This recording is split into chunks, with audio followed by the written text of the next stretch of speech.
concerns did you have about taking on the role of Mercer? I didn't have any concerns.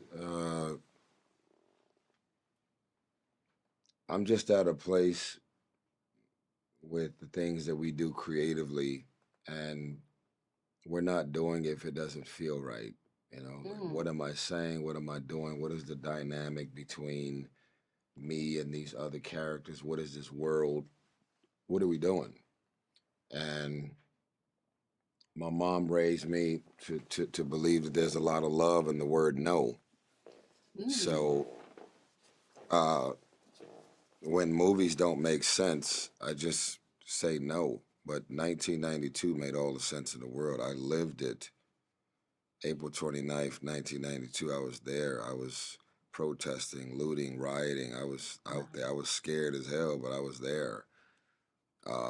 And you know, when you live in the ghetto in the hood, it's like a boiling plate. And then when these specific Yeah. events happen, the heat turns all the way up and it just goes crazy. So I I was just really just happy to survive it. I Yeah. remember we went at least 5 weeks without seeing the sun because there was so much black smoke and ashes in the sky from everything burning.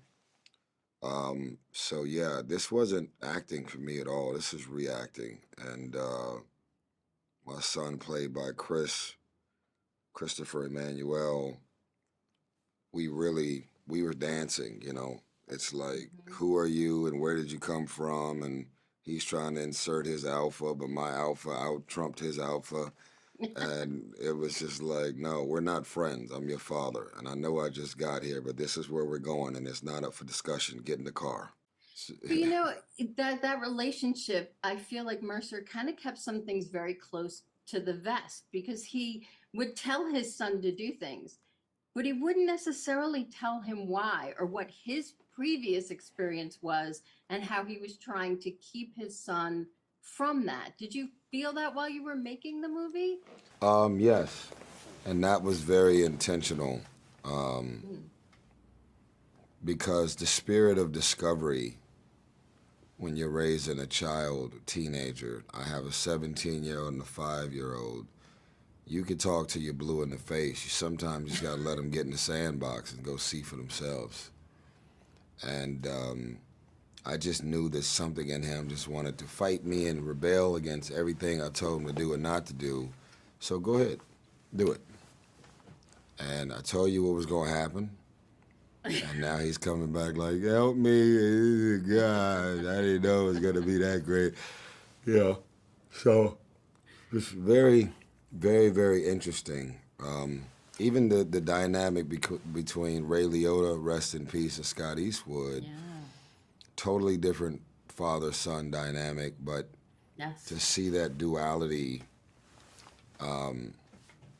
in one film and you know, proudly, this film happens to be the most diverse cast in the history of South Central LA films.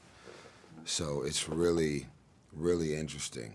Yeah, and I did talk to Scott about working with Ray and the father-son relationships in this film, but just parent-child. And the fact that you were saying, um, you know, the fact that you were saying, you're going to tell your kid not to do it, but they'll do it anyway. I've certainly had that experience. And I think a lot of people have, and they will relate to it. So thank you so much for your time. Thank you for this film. I think it has a lot to say, and I really appreciate it. So it comes out August 30th. We can't wait for people to see it. And I'm dropping my double album on August the 30th too, Labor Day weekend. It's called Beautiful Pain, executive produced by legendary David Foster and my producer Brandon Bam Hodge. It's all live. It's about my divorce and me being blessed to find love again, which is the title Beautiful Pain. So go to Tyrese.tv, pre-order it so we can get that double vinyl delivered to your front door on Labor Day weekend. It would be my honor to have you guys to take that journey with me as well.